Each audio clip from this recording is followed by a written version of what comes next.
Hello കൂട്ടുകാരെ, എല്ലാവർക്കും സുഖമല്ലേ? ഇന്ന് നമുക്ക് മോൾക്ക് ചോറിന് കൊടുത്തുവിടാൻ വേണ്ടിയിട്ട് മുട്ടത്തോരൻ വയ്ക്കാം. സാധാരണ മുട്ടത്തോരനല്ല, ഇതൊരു സ്പെഷ്യൽ മുട്ടത്തോരനാണ്. ഇതെങ്ങനെ വയ്ക്കുന്നതെന്ന് നോക്കാം. ആദ്യം നമുക്കൊരു മുട്ട എടുത്ത് പുഴുങ്ങി വയ്ക്കാം. പുഴുങ്ങിയ മുട്ട ഇതുപോലെ ചെറിയ ചെറിയ കഷ്ണങ്ങളായിട്ട് അരിഞ്ഞു വെച്ചിട്ടുണ്ട്. അതിൻ്റെ മഞ്ഞക്കരു മാറ്റിയിട്ടുണ്ട്. മഞ്ഞക്കരു ഇടുന്നില്ല. ഇതിൻ്റെ വെള്ളം മാത്രം എടുത്ത് ഇതുപോലെ ചെറുതായിട്ടൊന്ന് അരിഞ്ഞു വെച്ചിട്ടുണ്ട്. മുട്ടത്തോരന് ആവശ്യമായ ഉള്ളി അരിഞ്ഞു വെച്ചിട്ടുണ്ട്. ഒരു സവാള, ഒരു 2 അല്ലി വെളുത്തുള്ളി, ഒരു പച്ചമുളക്, പിന്നെ കുറച്ച് തേങ്ങ പൊടി. ഇത്രയും കൂടെ എടുത്ത് വെച്ചിട്ടുണ്ട്. പിന്നെ ഞാൻ ഒരു മുട്ടയെ എടുത്തിട്ടുള്ളൂ. പിന്നെ അവൾക്ക് ചോറ് കൊണ്ടുപോകാൻ വേണ്ടിയിട്ട് മാത്രം മതി. അതുകൊണ്ട് ഒരു മുട്ടയെ എടുത്തിട്ടുള്ളൂ. അതുപോലെ ഇതിങ്ങനെ ഉണ്ടാക്കി നോക്കിയിട്ടില്ല, ആദ്യമായിട്ടാണ് ഉണ്ടാക്കി നോക്കുന്നത്. അതുകൊണ്ട് ഒരു മുട്ടയെ എടുത്തിട്ടുള്ളൂ. മുട്ടത്തോരൻ വയ്ക്കുന്നതിന് വേണ്ടി ഒരു പാൻ അടുപ്പത്ത് വെച്ചിട്ടുണ്ട്. അതിലേക്ക് കുറച്ച് വെളിച്ചെണ്ണ ഒഴിച്ച് കൊടുക്കുക. എൻ്റെ മോൾക്ക് മുട്ട അല്ലാതെ സാധാരണ പൊരിച്ചു കൊടുക്കുന്ന അവൾക്ക് അത്ര ഇഷ്ടമല്ല. നമ്മൾ പറയും വീട്ടിൽ ചൂടോടെ പൊരിച്ചു കൊടുക്കുകയാണെങ്കിൽ അവൾ കഴിക്കാറുണ്ട്.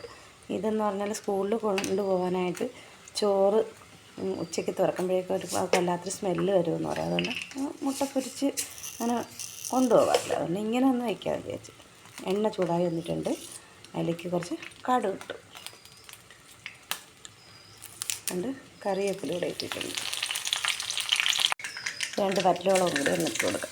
ഇനി നന്നായിട്ടൊന്ന് ഇളക്കി കൊടുക്കാം. കടു പൊട്ടി വന്നിട്ടുണ്ട്. അതിലേക്ക് നമുക്ക് അരിഞ്ഞ് വെച്ചേക്കുന്ന സവാള, വെളുത്തുള്ളി, പച്ചമുളക് ഇതെല്ലാം കൂടി ചേർത്തൊന്ന് നന്നായിട്ടൊന്ന് ഇളക്കി കൊടുക്കാം. കുറച്ച് ഉപ്പും കൂടി ഇതിൻ്റെ കൂടെ ഒന്ന് ഇട്ട് കൊടുക്കാം. ഉള്ളി നന്നായിട്ട് വാടി വന്നിട്ടുണ്ട്. അതിലേക്ക് കുറച്ച് മഞ്ഞൾപ്പൊടി ഇട്ട് കൊടുക്കാം. പിന്നെ കുറച്ച് ഒരു 1/4 സ്പൂണോളം ഒരു മുളക് പൊടിയും കൂടെ ഒന്ന് ഇട്ട് കൊടുക്കാം. അതും കൂടി ഒന്ന് നന്നായിട്ട് ഇളക്കി കൊടുക്കാം.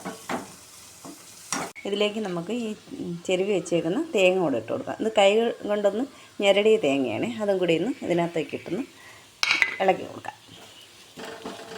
എല്ലാം കൂടി ഒന്ന് ഇളക്കി യോജിപ്പിച്ച് പച്ചമണം മാറിയ നേരത്തിന് ഈ പുഴുങ്ങി അരിഞ്ഞ് വെച്ചേക്കുന്ന മുട്ട കൂടി ഇതിലേക്കൊന്ന് ഇട്ട് കൊടുക്കാം.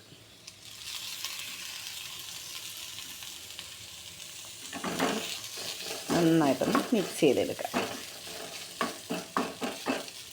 കണ്ടോ, മഞ്ഞക്കുരു ചേർക്കാത്ത പുഴുങ്ങിയ മുട്ടയുടെ തോരൻ റെഡി. എന്നും ഒരേ ടേസ്റ്റിൽ കൊടുത്തു വിട്ടാൽ അങ്ങനെ, അതുകൊണ്ടൊന്ന് പരീക്ഷിച്ചു നോക്കാമെന്ന് വിചാരിച്ചു.